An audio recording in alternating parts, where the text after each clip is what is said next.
On mic today, we have Henry Haack. How are you doing today, good sir? I'm doing swell. How are you? I am doing fantastic. I am looking forward to this chat because I have just gotten a few animation related guests on here recently, and I'm looking forward to seeing what your take on the topic is. How I started to do these animation projects, and I really think that once I do them more, I tend to spill more ideas and to get on what I should do for a series sooner or later. So I've seen your YouTube channel, and you have some test animation projects done there, which are Yeah. extremely promising in terms of what you've got and the talent you have. And it's not just talent, but you have a mastery of exactly how to tell a story using lines and movement. Yeah. So how did that get rolling? Um, once uh, when I was little, um, 2010, I was looking through Cartoon Network, which basically inspired me to doing animation, like Johnny Bravo, um, Courage the Courage, Courage the Cowardly Dog, Adventure Time. I like that show, um, and I also like. Um, at some times I like Steven Universe, and because they have these styles of animation, like character design, the environmental design, everything is beautiful, and I want to do something just like that. Fair enough. And this is Yeah, interesting because I kind of got away from watching Cartoon Network at around the time you were really getting into it. I think yeah. it's kind of a generational split, which is neither good nor bad. But I find it really interesting that you were digging it big time. And what kind of drew you into it? What certain you mentioned certain shows? Was there something that you just saw and said, I need to do that. I want to do that. I want that to be my world. It's um this the fluidness to like characters and how they move, and like it in oh crap, the imagery itself describes a lot. Like when looking into a character, like when they're scared, they're like, oh, you see the eyes, the mouth, everything. I just want to do something more than just auditory, Mm-hmm.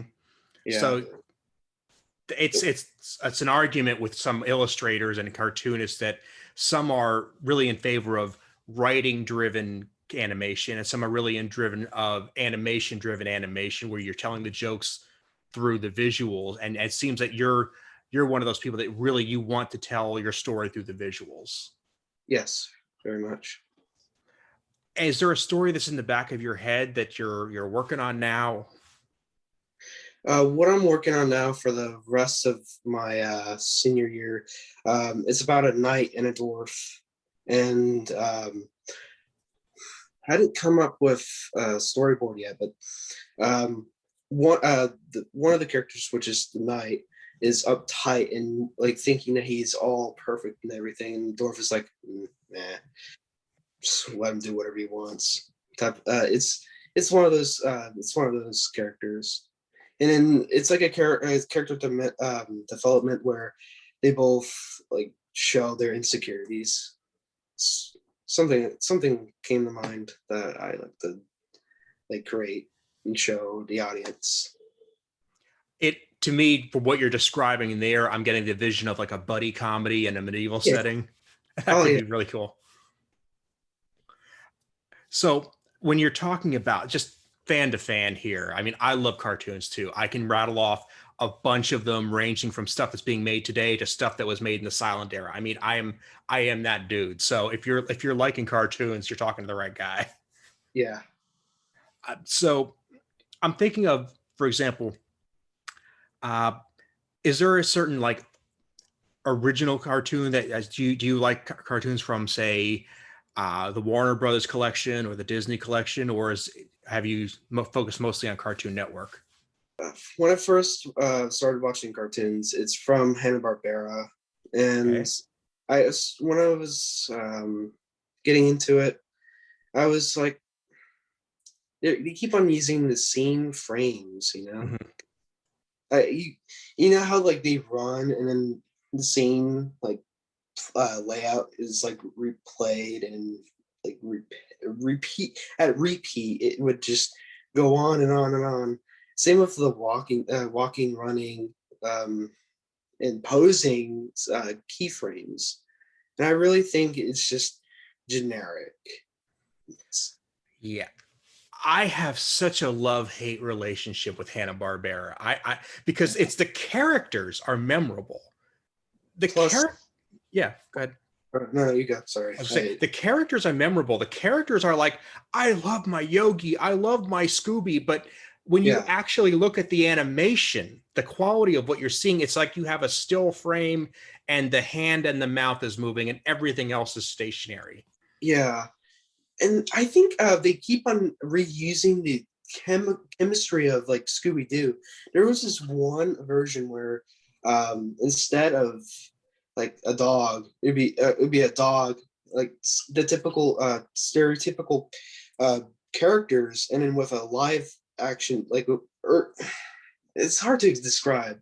There's one that is similar to Scooby Doo, and then there's one with a live car. It's so weird. If you look at what they did in the 70s, they did like 20 shows in the 70s, some of which only lasted for like 6 or 10 episodes, but they were all a bunch of teenagers with an animal mascot. It was Yeah, like they were trying to redo Scooby with an octopus or a lion or a shark. And it just never, the formula never clicked the way it did for Scooby. yeah. I like it. I mean, I love watching those cartoons as a kid, some more than others. I always liked the Jetsons. I could kind of gleam onto that just because they Uh, had to be clever for the Jetsons. yeah, I started rewatching that, and Mm-hmm. it's like, hmm, I get the nostalgic feel, but now it's like now it's kind of grown into me, but I still want to watch it. It's that nostalgic feel. It doesn't hold up. I mean, I like it in small chunks now, but like we Yeah, said, the same basic Hanna-Barbera issues with the repeating background and the dropped frames. But you see that and you know where you want to go with your own ideas. yeah, I mean, on the other hand, we had cartoons like the early cartoons from like the 30s. They had the opposite. Everything moved. Everything was motion. It was like you like a fever dream whenever you had to see a single scene. yeah. There was this dinosaur that was put to a test or something. It's something like that. Yeah, the first animation was about like a dinosaur doing this and that, and then Mm-hmm. about an animator like having like bunches and bunches of like paper and frames of like doing this one animation. It's unbelievable. Now it's like it's on a tablet. Yeah, Yeah. but I mean, to see where we've come from and where we're going, and what tools are you using? I guess I should ask that because I'm making a lot of assumptions about what's going on behind the scenes here.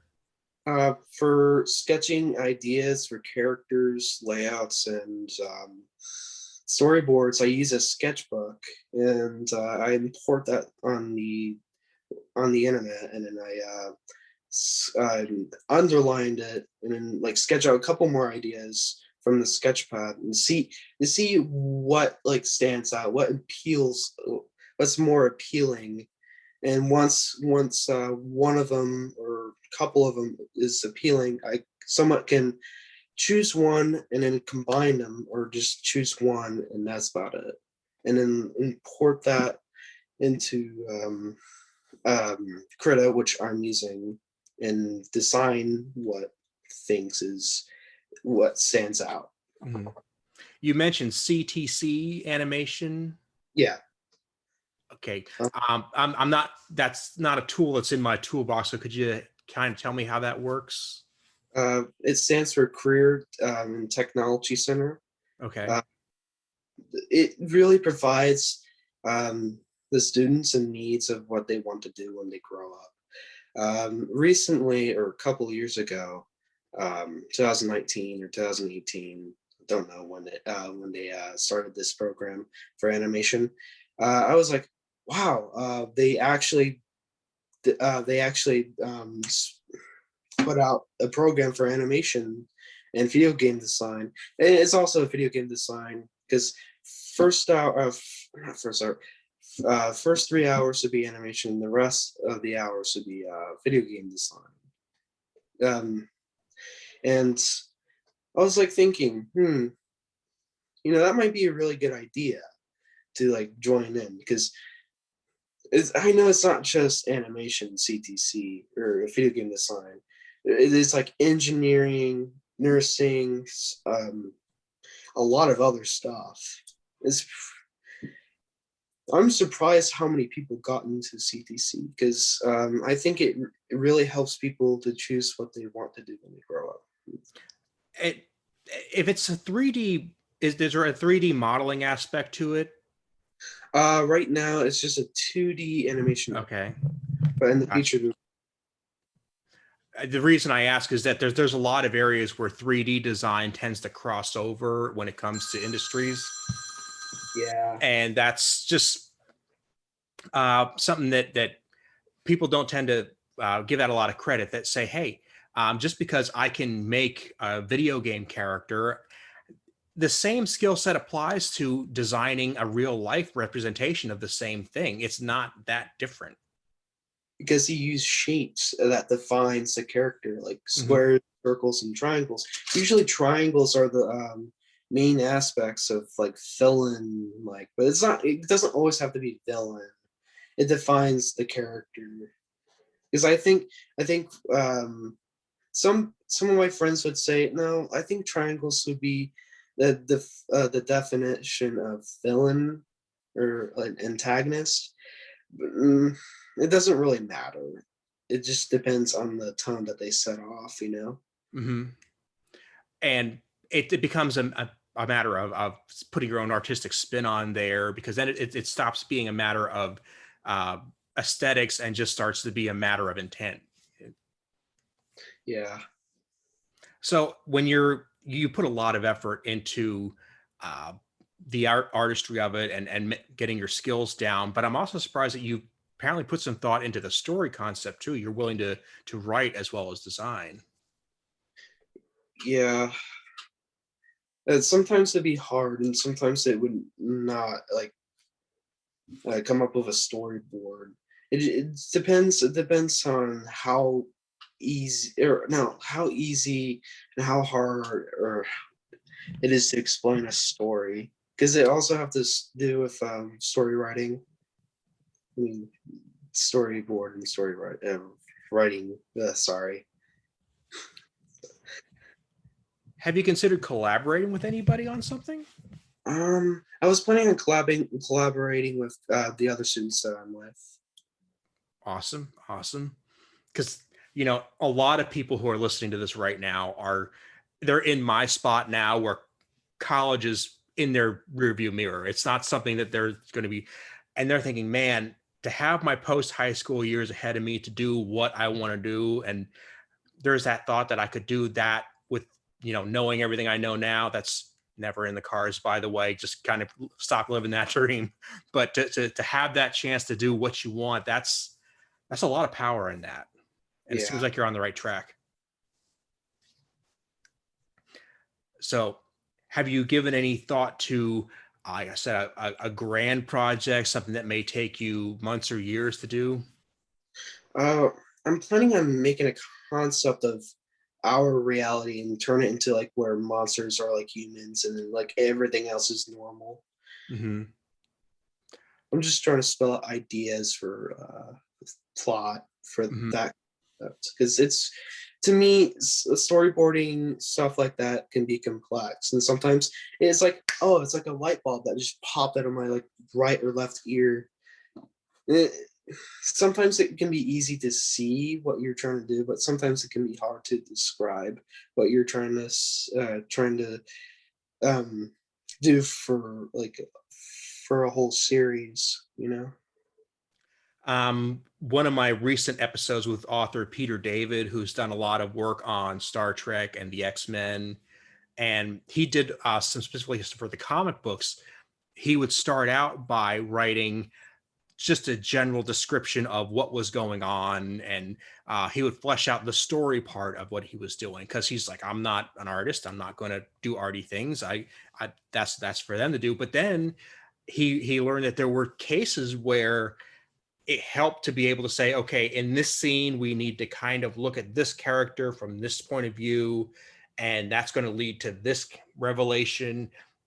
There became a concept of walking the artist through the story itself. And sometimes, not all the time, but sometimes that was to everybody's benefit. Yeah. I also when you said when he got discouraged by how he can't draw like a certain scene, I also had the feeling at certain times where I couldn't draw, and I would like stand up and take a couple minute break, Mm-hmm. because sometimes you need to settle and calm down, because that's when it actually works and clicks.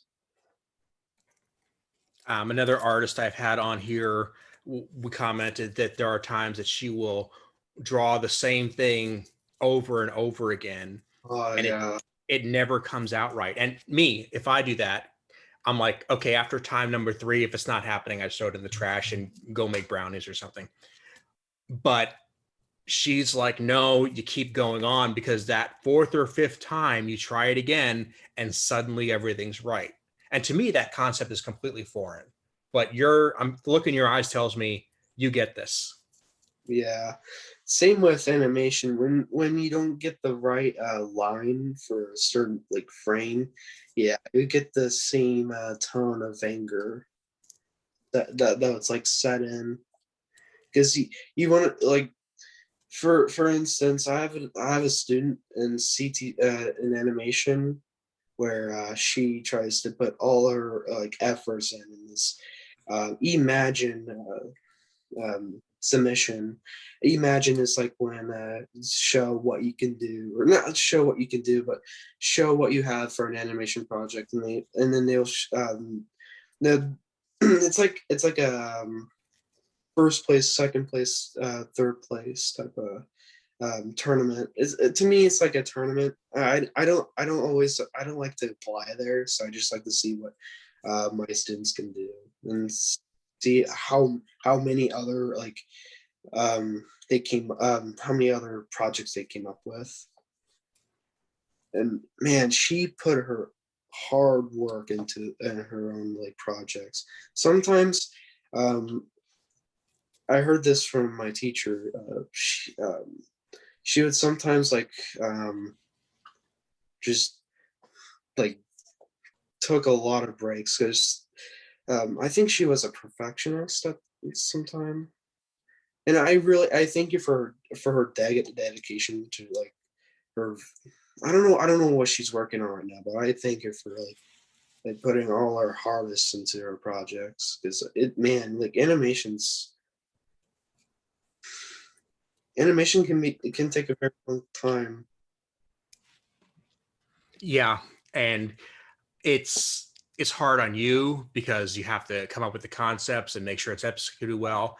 If you're doing it on a computer, it's hard on the equipment, because then you have to set it to render for a day or two, and you don't know what it's going to turn out with, like, after when it's done. You hope for the best. Yeah, hope if it doesn't crash, because sometimes it does. Mm-hmm. Well, it's like whenever you need to find the right equipment for the rendering, because it's like, oh man, it's really not turning out too well, because it's gonna crash. It's it's a lot to take in if that like ever happens. Mm-hmm. So again, because I'm quite frankly old, uh, what are you mainly using these days? Are you strictly on a tablet? Do you have a laptop, desktop combination? I have a desktop. I have a desktop combination. Actually, oh no, I just have a PC Tower um, tablets, screening tablet, and another monitor. That makes sense to me, because I've been hearing for quite a while that tablets are going to be the world and computers are going to go away. And that might make sense for some people, but for people like you, where you're actually creating and you need the muscle, I can't imagine not doing some of the work on an actual computer. Yeah. Does that match how you see the world? Yeah. It's like now I it's like now everyone's like relying on it. And I've seen people making like these simple projects that they didn't put, like you can do like 30 seconds of it and get millions of views on YouTube. While in Newgrounds, it's like, oh man, check out this video. Check out what this dude's doing. Just did for his animation projects or games or music projects. It's not just like strictly to like, oh, I had to wait for a year for it to like sponsor me, because that's like what's YouTube now. And that's a whole other conversation as to what YouTube is and the mechanics of getting sponsored. And uh frankly, it strikes me as being not the way I want to go about getting my content out there. Yeah. I like what you've been doing, which is putting up your test animation. You're not worried about somebody, ragging on it or I because you. actually criticism, because I actually like the criticism that people throw at me, because Mhm. it's like, wow, this gets me excited because now I see more of what I need to work on. Mhm. It makes me happy because that's realistic. It is realistic and it's Yeah. professional. It's Yeah. it's it's showing that you're going to grow as an artist, whereas a lot of people don't see why that's important. I've seen other YouTubers not taking criticism, and that's like an ouch. Hmm. I'm not gonna name any of them, but I think they just need to take a time and just like think on what they should work on. Because one of them, they're like, "Don't judge me on what I should draw for hands." Is the hands are like terrible, to be honest. Yeah, hands are tough. No judgment there. But are you familiar with Rob Liefeld, No. creator of Deadpool? Oh, I'm familiar with Deadpool. So you know his work. Okay. Actually, Yeah, I'm looking over your shoulder now, and is that Spider-Man or Deadpool? I can't tell. Deadpool. Okay. So he has been known for his art has been criticized. Let's put it that way. Oh, And one of the things is he tends to not draw feet. He avoids it because they're tough. But he made fucking Deadpool, okay? I mean, you can crap on him all you want. The dude made Deadpool, a well-loved character, and he's having a good time doing it. You're but you not going to can. make everybody happy. I mean, if people criticizes you for drawing certain things wrong, I Mhm. mean, it gives you the time to think, maybe I should practice on doing this. There's some times where people like criticize themselves and what they should work on, which Mhm. that should take on place for YouTube. Because I think everyone should just think twice before doing this or that, because that's going to cause a lot of trouble on media. Mhm.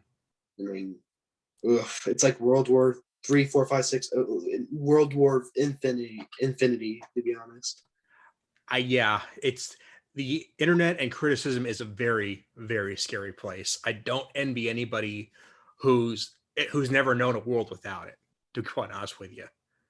Because that's something that I can kind of just say, well, if Twitter ends up being a problem on this particular day, I can put my phone down and walk away because that's not the rest of the world. But for some people, that is their whole world. And I wouldn't want to live like that. yeah, But if you're like you, where you're taking it on as like, this is a way I can grow, criticism is the tool I need to kind of see where I should put my efforts. That's really positive. yeah, So, and I've seen people who, from the podcasting angle, will say, and I'm not making this up, I've heard people say this, I started a podcast 6 months ago and I'm not rich yet. What am I doing wrong? Okay. Well, for one, you're thinking that way. That's the first thing you've done wrong. Second, you probably got into this for the wrong reason. It's unfortunate. It really is. yeah. I've I've seen YouTubers that does live streams. Have you heard of Tipster? A little bit. Yeah. I like what he's done, and I like how he's progressing in that platform because again, YouTube is really hard to grow from. And I like what he's doing, and I like what he's doing podcasts, not podcasts, but like live streams of like situations that he likes to talk about. Yeah. It's really good dedication, not gonna lie. Yeah, and I like content like that. I like where people are open and honest, like we're talking about right here. We're looking at the creativity that we're trying to get into. Uh, this isn't scripted. We don't have an agenda. This is just two fans getting together and saying, "Man, wouldn't it be cool if we could do this?" Yeah, And that's the hungry part of the Hungry Trilobite is I know this is the content people are wanting that they're not getting a lot. yeah. That's like, ooh, dumb faces, and then that creator gets like millions and millions of like likes. Mhm. Like, and it didn't start with YouTube. I mean, I remember being on the internet and getting an email in like late 1999, and it was a small video of a monkey smelling something and falling off a log, and is this went everywhere. But Yeah, this is like 10 years before YouTube, and still people are still laughing at stupid stuff. You know, that has its day, but people want something that's going to make them think a little bit, that's going to give them something to look forward to. That's my belief anyway. yeah. So, Henry, I want to make sure I link to your YouTube channel in the show notes on my website, aaronbossick.com. Is there Okay. any other places that we could send people to follow your work, follow your adventures, any social media links you might have? I might have I might create a Facebook account because Mr. Albino Rhino suggests me to create a Facebook account.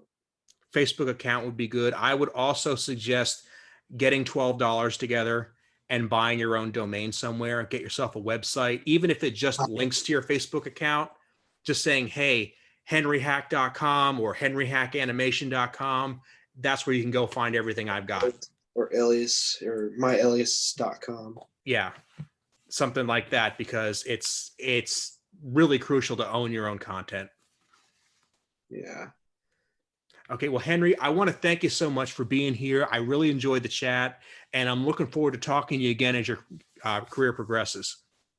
Okay. Thank you for having me. I'm glad to have you here, man. I like this kind of work. I like seeing people grow in their careers. So hope to have you back soon.